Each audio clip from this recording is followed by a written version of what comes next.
We talk about something similar. I mean, something that relates to this. We're not going to talk about fan clubbing, but this week again, like what I said, we're talking about following Jesus. Following Jesus. And it's good to ask, when we talk about following Jesus, again, I'm amazed at these people as to, okay, going the extra mile just to follow a personality, the earthquake, but at the same time, there was an invitation to give.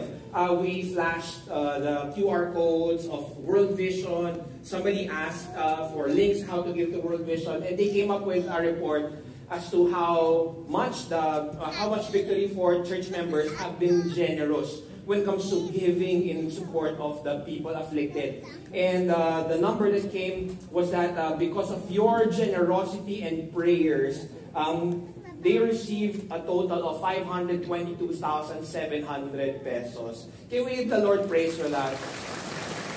So, syempre, this went straight to World Vision, and this is something that, Pastor Paulo told me that this was the number that came up, and again, this is through your generosity. And I just, I want to encourage you, continue to have that heart of generosity. Not just, of course, it's not limited to the confines of this church, but whenever there is a needy person, please do, ask the Lord, is this something I can give to, someone I can give to, then just let the Lord move you. And now, since we are also here to make disciples, we want to grow as a disciple, we want to make disciples. Last week, we actually, how many couples, the couples who were here, diba, last year, so we were here in our Couples Connect, which was a fun time. So I already had a lot of fun meeting a lot of couples. Sabi ko, looking at I was panning here, I only know maybe 3 or 4 couples. So sabi ko, the rest, I haven't met you personally, I haven't formally been, I haven't met you kumbaga, on a personal note. So please do, again, join us. We're going to have one, not so soon, pero when there's one, I will announce as well a week before. But if you're a couple, please do connect with other couples. We learned a lot from one another. Ako dami ko rin natutunan from the people in our table. So again, it's good to be part of a community. Ito pala, I wrote here. It's nice to see also there was an engaged couple. They're not yet married, and they went there to learn more about marriage. That was great. And there were also seasoned couples, and we learned from them as well. But my point is this, it's good to be part of a church community. Because again, we grow together, we walk together. I can imagine our children growing together, they get to know each other, magiging barkada, and they will have friends outside, but it's good to have friends inside as well. So, we do this because we're all designed for relationships, diba? Pang segue. Okay? So, we're all designed for relationships. We're called to become part of the church community. We're all called to be followers of Jesus, fellowshipping with other believers, and also to fish for men. And last week we talked about the design of that we were created God, following Jesus. So I was preparing for this. I was reminded of I don't know, maybe some of you here guilty kayo dito, okay? Like the fan clubs for maybe K-pop, K-drama, and you bought the merchandise, okay? You bought that. What do you call that? The lights. Okay, sorry. Army bomb, wow. And you can see, parang they're able to spell it out dito yata. Parang, I can't see here, but it says BTS something. Yeah. Heart then Army there, okay. Army na Army, asawa ko, okay. Okay. But, talking about fan clubs like this, si Alan ba? BTS Army rin, Alan. Okay. And, sometimes, to become part of these fan clubs, there's a membership fee. I don't know if you're aware of that. There are membership fees, and sometimes you're hindi man obliged, but people who are members of these fan clubs, if that's you, I'm not condemning you, okay? No condemnation. Siyempre, you also want to buy merchandise, diba? And sometimes the merchandise, they're not the most reasonably priced. I don't know if you are aware of this. Pero nag-promote na okay. Diba, the BTS Lego came out yesterday and today. Grabe, sold out daw kagad eh. Grabe. 7,300 pesos each. Wow. Alam. Anyway, so my point is, I'm amazed. I'm amazed and a bit mystified as to the length that certain people go through just so that they can follow a certain group. So it's not just a group, okay? Maybe a certain personality. I remember some fan clubs for certain Korean actors. The fan clubs they even buy coffee trucks. They pay for coffee trucks. So that when the artists, the actors are in their taping, okay, then as a coffee truck arrives, from the fans, or from the Hyun Bin fans of Victory Fort. Wow, may ganon. Presidente si Josh. Di ba yung ganon? So like the coffee truck fans, sorry, really, I don't know if you've seen that. Like coffee trucks from the fans of Hyun Bin Manila or something like that. And I'm just amazed still and a bit mystified as to the extent of how some people go to great lengths just so that they can follow a certain personality. Membership, fans club, president, what does it entail? What does it really mean to follow Jesus? Do we need to buy a coffee truck for Jesus? Diba? Labo. And what are the implications also? Siyempre, what does it entail to follow Jesus? But at the same time, what are the implications?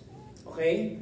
So we'll look at John chapter 6. John chapter 6, we actually kind of touched this passage in the series called Miracles when we talked about the feeding of the 5,000. But this time we're going to be reading from John chapter 6, verse 53, all the way to 69. So it's a lot of verses. I'm going to skip a few, but generally this is going to be our focus. But before we read, let me give you some context. I said, diba, na we were able to touch on this last series in Miracles when we talked about the feeding of the 5,000. Now, the context is that, so after the feeding of the 5,000, Jesus and the disciples withdrew. Jesus went up to the mountains and prayed. People were looking for him. They couldn't find him. And then Jesus told the disciples to go down, ride the boat. And if you remember what happened after, Jesus what? Walked on water. Okay? So yeah, this is all in John chapter 6. After Jesus fed the 5,000, he asked the disciples to ride, going to a certain place. And in the middle of the night, there was a storm. And Jesus walked on water. And he was able to ride the boat. And they ended up in that place. Now, that's where we will pick up the verse. Okay? Because around this time, what happened was, after the feeding of the 5,000, the people started looking for Jesus again. The 5,000 started looking for him. And then when they saw Jesus, Jesus said, well, you're not after me because of the teachings and the learnings. You're just after me because of what I gave you. In short, parang gusto nilang lumapit sa akin kasi nilibre ko kayo. Yeah, I gave you bread and fish, and that's why you're coming after me. But then in this discourse, Jesus also talked about him being the bread of life. And he also warned these people in verse 27. I didn't write it here now because I'm going to read it lang. Sinabi niya na, do not work for the food that perishes, but for the food that endures to eternal life, which the Son of Man will give to you. For on him, God the Father has set his seal. And again, verse 48, this is where Jesus reiterated, I am the bread of life. And there is a major contrast. People were after him because of the free bread. And then he replies by saying, I am the bread of life. And that's where we come in. So, I invite everyone to stand up as we read the verse. Kasi grabe, no? He was saying, eat of my flesh, drink my blood. Well, obviously, he doesn't mean that. But what does he mean? And that's what we're going to be unpacking. Eat of his flesh, drink of his blood. In verse 53, before I explain muna kung ano yung eat and drink na yan, I want us to look at the line that I highlighted. Again, when the 5,000 were coming, Jesus told them, and when Jesus already warned them, saying, truly, truly, I say to you, unless you eat the flesh of the Son of Man and drink his blood, you have no life in you. So before I even unpack, ano ba sabihin yan? What does it mean to eat and to drink the bread and the body and the blood of Jesus? First, I want to highlight, it says there, unless we do that, there will be no life in us. So no life in us. And I'm guessing, I don't know how many of us have pondered on life. Like, what is the meaning of life? Why am I here? Who am I in life? What is my purpose in life? I don't know if you've had conversations with yourself like that, or maybe you've had conversations with others like that. I think this is a conversation I've had since I was very young. I don't know why. Siguro may pagka-weird ako, pero this is something that I was wondering about. Kasi back then, I see my parents, they were working, and they come home. The following day, they work again, and they come home. And on weekends, I remember we play some sports. Then, basically, it's like a rat race. It's the same thing all over again and again and again and again. There's a book that I read many years ago. It's by Robert Kiyosaki. It's called Rich Dad, Poor Dad. I don't know if you read that book. It's a business book. And he talked about the rat race. Basically, it's like the routine of life of us just building a career, paying for our expenses, building a career, growing our career, still paying for more expenses, and then what? At the end of our lives, tapos na. That's it. Then what? And the verse that tells us that if we do not partake of Jesus, His flesh and His blood, then there can be no life in us. And metaphorically, it means that there's no meaning, there's no purpose, there's no vitality in life. And we'd be like robots, or if you remember a TV series before, The Walking Dead, parang ganon. It's like we are going to the offices, we're going to school, we are just interacting with the people around us for what purpose? We don't know. There's no life. We're just going through the motions of life. And spiritually also, pag sinabing you have no life, then that could mean also eventually, our final destination would be eternal death in the lake of fire in hell. Diba? There's no life in us. So now, I guess, as I was pondering on that thought, that there is no life in us, are we just, quote and quote, diba, naghihintay na lang ba? Are we just waiting for our time to come? We'll just go through the motions of building a career, and amassing capital, putting up a business, and then wait for the day that we die. Is that all there is to life? Is that really the meaning of life?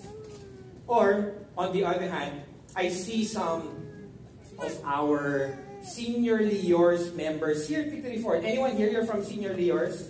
Baka nasa labas. Yes, ayan, you're attending senior Leors. And I see also a lot of our ushers there outside. I was just talking to some of them yesterday. Our senior Leors, so obviously they're seniors, but every week they meet and they continue to grow in their relationship with God because they know that even in their senior years, God still has a plan and a purpose for them. Their mission is not over. There is vitality in their life. There is a lot of life and energy even in senior years. That's why I'm so inspired by our senior members. In fact, some of them yesterday attended our Making Disciples class. Grabe, we had a refresher class.